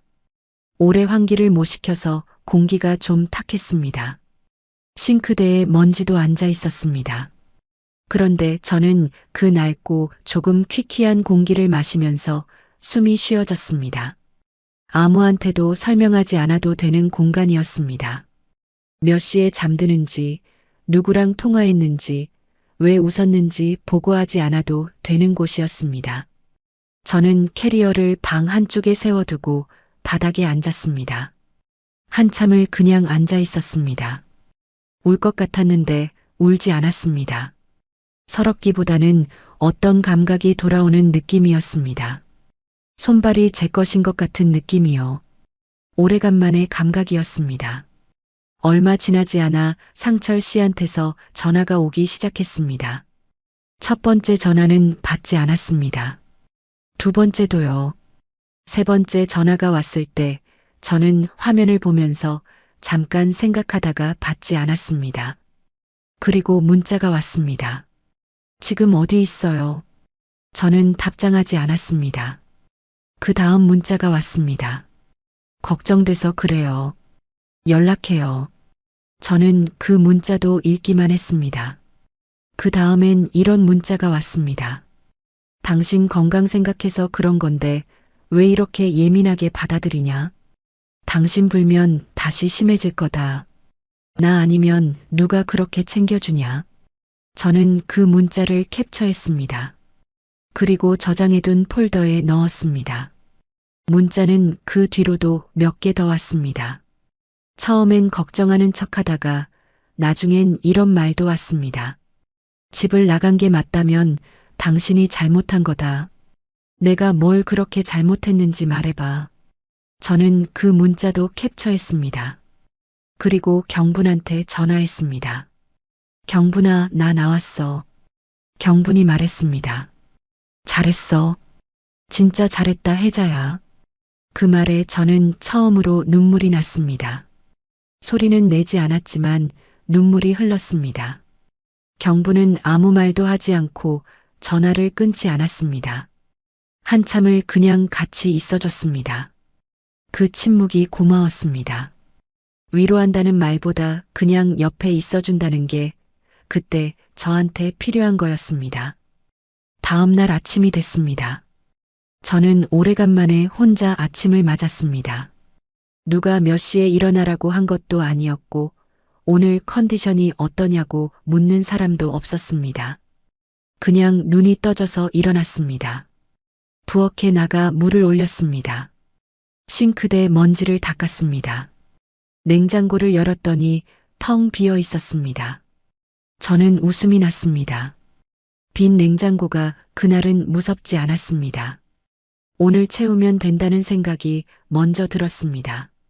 그리고 딸한테 전화를 했습니다. 목소리를 낮추지 않았습니다.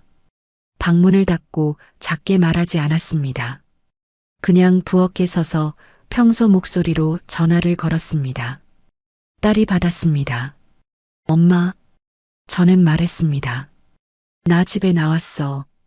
예전 빌라에 있어. 딸이 잠깐 말이 없다가 물었습니다. 엄마, 괜찮아? 저는 고개를 끄덕였습니다. 응, 이제 괜찮아. 딸이 금방 오겠다고 했습니다. 저는 천천히 와도 된다고 했습니다. 그리고 딸이 오기 전에 할 말이 있다고 했습니다. 그동안 제가 모아둔 것들을 먼저 보내줄 테니까 봐달라고요. 문자 캡처들, 통화 기록, 음성 메모 파일들을 딸한테 보냈습니다. 경분한테도 같이 보냈습니다. 혹시라도 나중에 말이 바뀌는 일이 생기면 처음부터 알고 있던 사람들이 있어야 한다고 생각했습니다. 딸이 파일들을 확인하고 전화를 다시 했습니다. 엄마, 이게 다 사실이야? 저는 말했습니다. 응, 다 있었던 일이야. 딸이 한동안 말이 없었습니다. 그리고 조용히 말했습니다. 엄마, 진작 말해줬어야지. 저는 그 말에 웃음이 났습니다. 울면서 웃는 이상한 표정이었을 겁니다. 알아. 근데 이제 말했잖아. 그날 오후 상철 씨한테서 또 전화가 왔습니다. 이번엔 받았습니다. 상철 씨가 말했습니다. 어디 있어요? 지금 당장 돌아와요. 저는 말했습니다. 돌아가지 않을 거예요. 상철 씨의 목소리가 높아졌습니다. 이게 무슨 짓이에요? 내가 얼마나 챙겼는데 이렇게 나가버려요? 저는 조용히 말했습니다. 챙긴 게 아니라 통제한 거였어요. 저는 그 두 가지가 다르다는 걸 이제 알아요. 상철 씨가 말했습니다. 그깟 친구 몇 명 때문에 가정을 깨겠다는 거예요? 저는 말했습니다. 친구 때문이 아니에요. 저 때문이에요. 상철 씨가 말했습니다. 이 나이에 이혼이 쉬운 줄 알아요? 나가면 당신 혼자 어떻게 살려고요? 저는 잠깐 숨을 고르고 말했습니다. 혼자 살아봤어요. 할 수 있어요. 전화를 끊었습니다. 손이 떨렸습니다.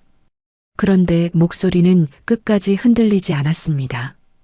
그게 그날 제가 스스로한테 제일 고마웠던 것이었습니다. 며칠 뒤 저는 법률 상담을 다시 받았습니다.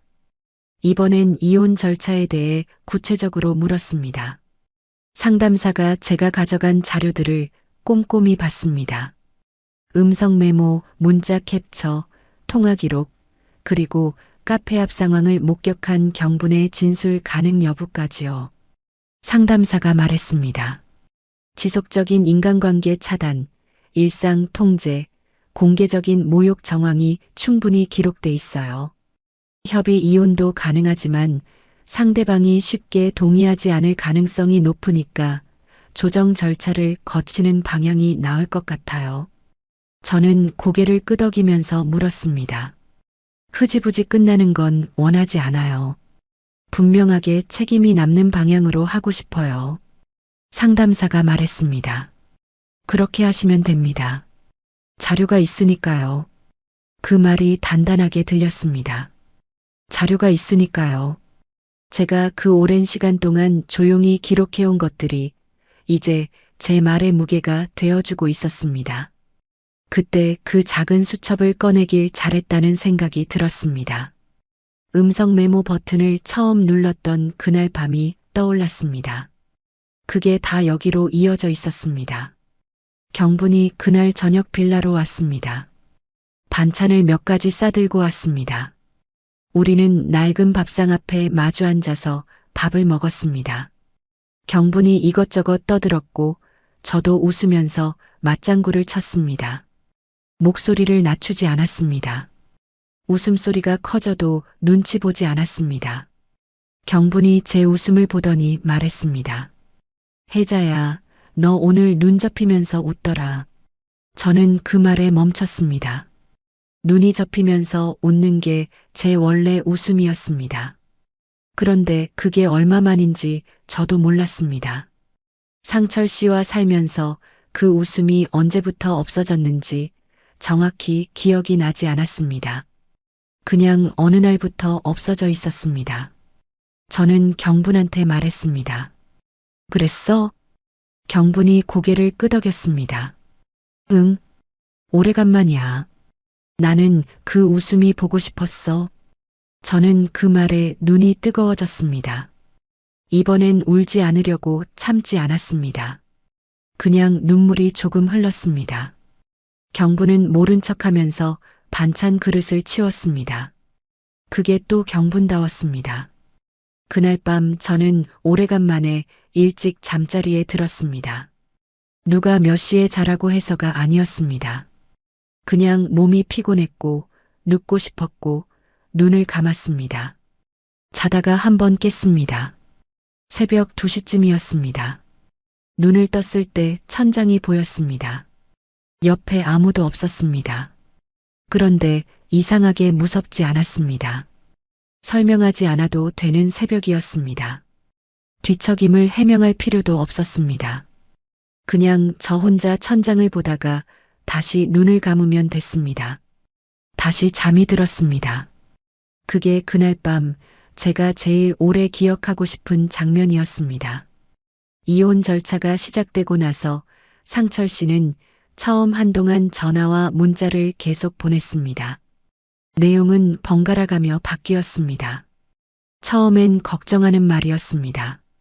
밥은 먹고 있냐? 불면이 다시 심해지지 않냐? 혼자 있으면 힘들 텐데 그러니 돌아오라는 말이었습니다. 그 다음엔 억울하다는 말이었습니다. 자기가 뭘 그렇게 잘못했는지 모르겠다. 챙겨준 것밖에 없는데 왜 이러냐는 말이었습니다. 그리고 그 다음엔 협박에 가까운 말이었습니다. 이 나이에 이혼 기록이 남으면 당신도 곤란하다. 내가 가만히 있을 것 같냐는 말이었습니다. 저는 그 문자들을 하나씩 캡처했습니다. 읽고 나서 바로 캡처해서 폴더에 넣었습니다. 감정이 흔들리지 않으려고 일부러 빠르게 했습니다. 오래 읽고 있으면 그 말들이 마음 안으로 들어오니까요. 특히 걱정하는 척하는 말들이 제일 위험했습니다. 그 말들은 읽다 보면 내가 너무 심하게 구는 건 아닐까 하는 생각이 들게 만드는 힘이 있었습니다. 그래서 저는 읽자마자 캡처하고 닫았습니다. 딸이 중간에 말했습니다. 엄마, 그 문자들 직접 읽지 말고 나한테 넘겨줘. 내가 정리할게. 저는 처음엔 괜찮다고 했습니다. 제 일이니까 제가 해야 한다고 생각했습니다. 그런데 딸이 말했습니다. 엄마가 직접 읽으면 흔들려. 나한테 줘. 그 말이 맞았습니다. 저는 그 뒤로 상철 씨 번호에서 오는 연락을 딸한테 넘겼습니다. 중요한 내용이 있으면 딸이 따로 정리해서 알려주기로 했습니다. 그렇게 하고 나니 확실히 달랐습니다. 하루가 덜 무거웠습니다. 법적 절차는 제가 생각한 것보다 길었습니다. 상철 씨가 쉽게 동의하지 않았습니다. 처음엔 자기는 잘못한 게 없다고 했고, 그 다음엔 협의로 조용히 끝내자고 했습니다. 조용히 끝내자는 말은 들리기엔 합리적인 것 같지만, 실제로는 책임 없이 흐지부지 넘기자는 말이었습니다. 저는 그 제안을 받아들이지 않았습니다. 변호사 선생님과 상의하면서 저는 처음부터 한 가지를 분명히 했습니다. 빠르게 끝내는 것보다 분명하게 끝내는 게 중요하다고요. 상철 씨가 한 일들이 사소한 부부 다툼이 아니었다는 것, 지속적인 인간관계 차단과 일상 통제와 공개적인 모욕이 혼인 파탄의 사유가 된다는 것을 분명히 남기고 싶었습니다. 그게 저한테는 돈이나 재산보다 중요한 문제였습니다. 내가 겪은 일이 진짜였다는 것을 기록으로 남기는 것, 그게 제가 그 절차를 통해 얻고 싶은 것이었습니다. 변호사 선생님이 말했습니다. 가지고 오신 자료들이 정황으로 충분합니다. 음성 메모, 문자 캡처, 통화 기록, 목격자 진술까지 있으니까요. 경분이 카페 앞 그날 상황을 확인해 주겠다고 했습니다. 수님 언니도 그 자리에 있었다며 자기도 말할 수 있다고 했습니다. 저는 그 말을 들으면서 목이 잠겼습니다. 제가 오랫동안 만나지 못하게 됐던 사람들이 정작 제가 필요한 순간에 이렇게 와주고 있었습니다. 그 사람들이 없었다면 저는 훨씬 오래 걸렸을 겁니다. 아니면 지금도 그 집에서 작아지고 있었을지 모릅니다. 그 생각을 하면 지금도 가슴이 먹먹합니다. 절차가 진행되는 동안 저는 배달 일을 다시 시작했습니다. 상철 씨 집에 있을 때 잠깐 구역을 줄였다가 빌라로 돌아온 뒤 원래대로 새 구역을 다시 맡았습니다. 처음 며칠은 몸이 좀 힘들었습니다. 그동안 몸이 늘어진 탓도 있었고 다시 일찍 일어나는 리듬을 잡는데 시간이 좀 걸렸습니다. 그런데 힘든 것과 괜찮은 것은 다른 문제였습니다. 몸은 힘들었지만 기분은 괜찮았습니다. 새벽에 나가면 배달 동료들이 있었습니다. 저보다 한참 어린 사람들도 있었고 비슷한 나이대도 있었습니다. 한동안 뜸했다고 하니까 어디 아팠냐고 물었습니다. 저는 잠깐 집안일이 있었다고만 했습니다. 그걸로 충분했습니다. 더 설명하지 않아도 됐고 아무도 더 묻지 않았습니다. 그 간단함이 편했습니다. 오전 배달을 마치고 돌아올 때 땀이 나면 그게 좋았습니다. 내 몸으로 뭔가를 했다는 느낌이 들었습니다. 상철 씨 곁에 있을 때는 제 몸이 자꾸 약하고 아픈 것으로만 정의됐는데 일을 나가면 이 몸이 충분히 움직이고 있다는 게 느껴졌습니다. 그게 이상하게 자존감 같은 것을 돌려주었습니다. 아프고 관리받아야 하는 몸이 아니라 제 발로 서서 움직이는 몸이었습니다. 복지관 모임에도 다시 나갔습니다. 오랜만에 나간 날 몇몇 분들이 어디 갔냐고 했습니다. 저는 잠깐 사정이 있었다고만 했습니다. 수님 언니가 옆에서 제 팔을 한번 꼭 잡았습니다. 아무 말도 없이 그냥 한번 잡았습니다. 그 손이 따뜻했습니다. 모임이 끝나고 사람들이 삼삼오오 나가면서 이야기를 나눴습니다. 누군가 자식 이야기를 했고, 누군가 물가 이야기를 했고, 누군가 요즘 무릎이 안 좋다는 이야기를 했습니다. 별것 없는 이야기들이었습니다. 그런데 저는 그 이야기들 사이에 앉아서 생각했습니다. 이게 원래 제 일상이었구나 싶었습니다. 별것 없고 요란하지 않고 그냥 사람들 사이에 앉아서 별별 이야기를 듣고 웃는 것. 그게 건강을 망치는 일이 아니었습니다. 그게 사람이 사람답게 사는 일이었습니다. 상철 씨는 그걸 감정 소모라고 불렀는데 저는 이제 그 말이 얼마나 잘못된 말이었는지 압니다. 사람 사이에서 오가는 이야기들이 별것 없어 보여도 사람을 살아있게 만드는 것들이었습니다. 상철 씨는 절차가 진행되는 내내 쉽지 않았습니다. 한 번은 변호사를 통해 연락이 왔는데 자기는 혜자 씨 건강을 위해 최선을 다했는데 그게 왜 통제가 되냐는 말이었습니다. 공개적인 장소에서 한 말은 걱정해서 나온 것이었고 인간관계를 정리하라고 한 것도 수면 치료를 위한 조언이었다는 말이었습니다. 저는 그 말을 전해 듣고 잠깐 멈췄습니다. 그 말이 틀리지 않을 수 있다는 생각이 잠깐 스쳤습니다. 정말로 걱정해서 그런 거라면 어떡하지? 라는 생각이요. 그 생각이 오래가지는 않았습니다. 하지만 그 생각이 들었다는 것 자체가 제가 얼마나 오래 그 말들을 배려로 받아들여 왔는지를 보여주는 것 같았습니다. 저는 수첩을 꺼냈습니다. 그리고 처음 장부터 다시 읽었습니다.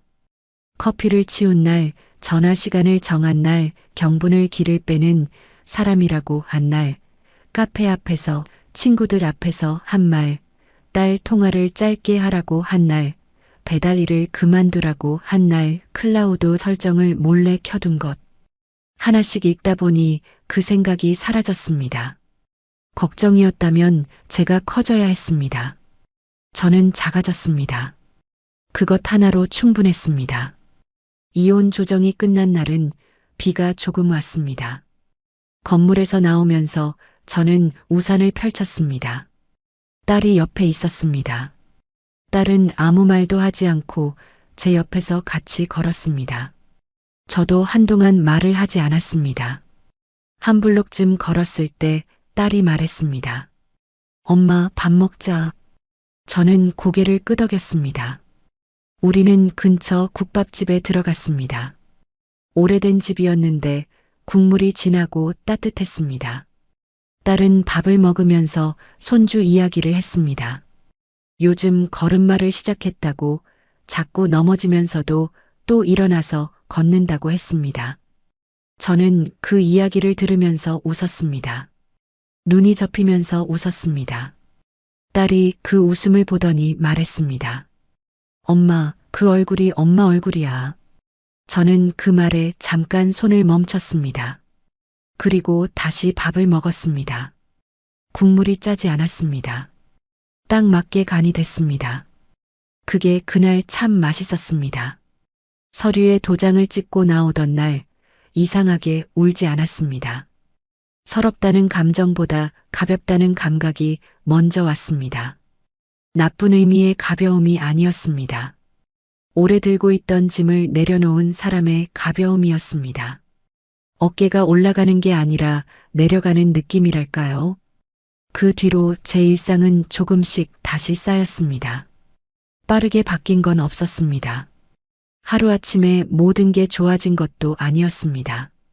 불면은 여전히 있었습니다. 자다가 새벽에 눈이 떠지는 날도 있었고 한 번 깨면 다시 잠들기 어려운 날도 있었습니다. 그런데 그게 예전과 달라진 점이 하나 있었습니다. 이제는 잠 못 자는 게 두렵지 않았습니다. 전엔 잠을 못 자면 또 관리를 받아야 하는 상황이 됐고 그 관리가 두려웠습니다. 그런데 이제는 새벽에 눈이 떠져도 그냥 눈이 떠진 것이었습니다. 일어나서 따뜻한 물 한 잔 마시고 책을 조금 읽다가 다시 누우면 됐습니다. 잠을 설쳤다고 누군가한테 설명하지 않아도 됐고 그 이유를 따지는 사람도 없었습니다. 그 자유가 생각보다 컸습니다. 딸이 주말마다 손주를 데리고 왔습니다. 낡은 빌라가 갑자기 좁아졌습니다. 기어다니는 아이가 있으니까요. 저는 아이가 장판 위를 기어다니는 걸 보면서 웃었습니다. 장판이 낡은 게 그날은 미안하지 않았습니다. 그냥 오래된 집에 새로운 사람이 들어온 것 같은 기분이었습니다. 손주가 뭔가를 잡으려고 일어서다 넘어졌습니다. 딸이 가려는 걸 제가 잡았습니다. 잠깐 봐봐. 아이는 넘어진 자리에서 잠깐 멈추더니 두 손을 짚고 다시 일어섰습니다. 그리고 또 걸었습니다. 저는 그 장면을 한참 봤습니다. 저도 그러면 됐습니다. 넘어진 자리에서 잠깐 멈추고 다시 손을 짚고 일어서면 됐습니다. 그게 거창한 역전이 아니어도 됐습니다. 그냥 일어서서 다시 걸으면 됐습니다. 경분과는 일주일에 한 번씩 만났습니다. 때로는 복지관 근처 카페에서, 때로는 시장 국수집에서 만났습니다. 별 이야기를 다 했습니다. 요즘 반찬 물가가 말이 아니라는 이야기, 복지관 모임에 새로운 분이 있는데 말이 좀 많다는 이야기, 경분 아들이 요즘 연애를 한다는 이야기, 아무 의미 없는 이야기들이었습니다. 그런데 저는 그 아무 의미 없는 이야기들이 너무 좋았습니다. 경분이 어느 날 말했습니다. 혜자야, 너 요즘 잘 자? 저는 생각하다가 말했습니다. 완전히 잘 자진 않아. 새벽에 가끔 깨. 경분이 말했습니다. 그럼 못 자는 거잖아.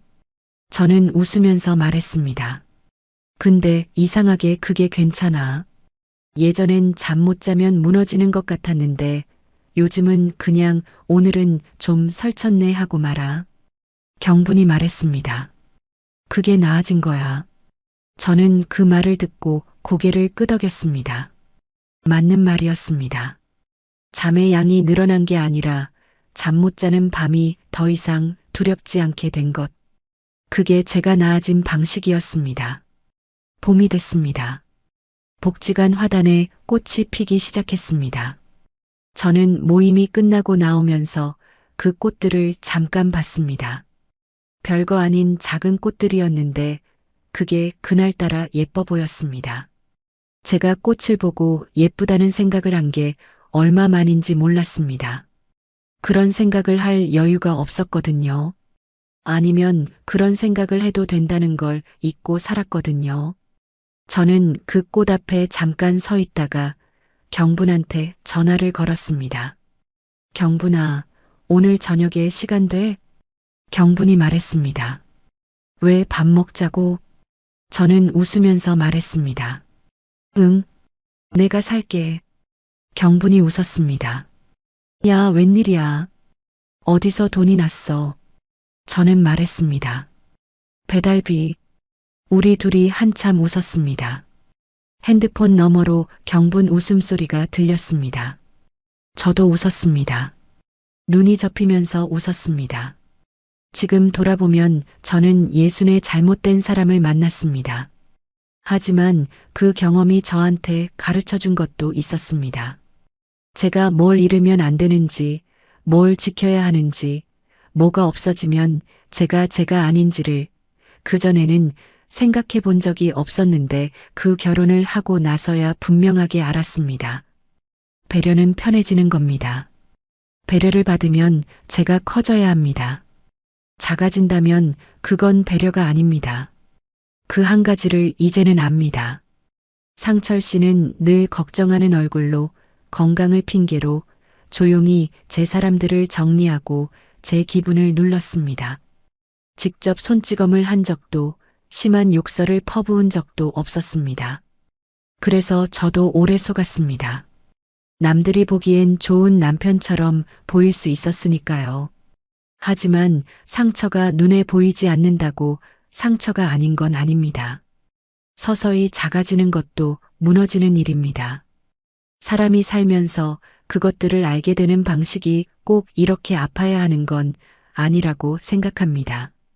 그런데 어떤 사람들은 이렇게 아프고 나서야 알기도 합니다. 저처럼요. 그래도 괜찮습니다. 늦게 알았어도 알았으니까요. 저를 살린 건 누군가의 관리가 아니었습니다. 제 이름을 불러주는 사람들, 제 웃음소리를 기억해주는 사람들, 제가 없는 동안 기다려준 사람들이었습니다. 그 사람들한테 다시 연결되고 제 방식대로 웃고 말하고 움직이는 것, 그게 제 두 번째 삶의 시작이었습니다. 저는 이혼하고 나서야 비로소 알았습니다. 잠보다 먼저 지켜야 할 게 있었습니다. 그건 제 마음이었습니다. 끝까지 들어주셔서 감사합니다. 구독과 좋아요는 다음 이야기를 이어갈 힘이 됩니다. 그리고 주인공에게 한 줄 응원을 댓글로 남겨주시면 그 마음까지 함께 전해두겠습니다.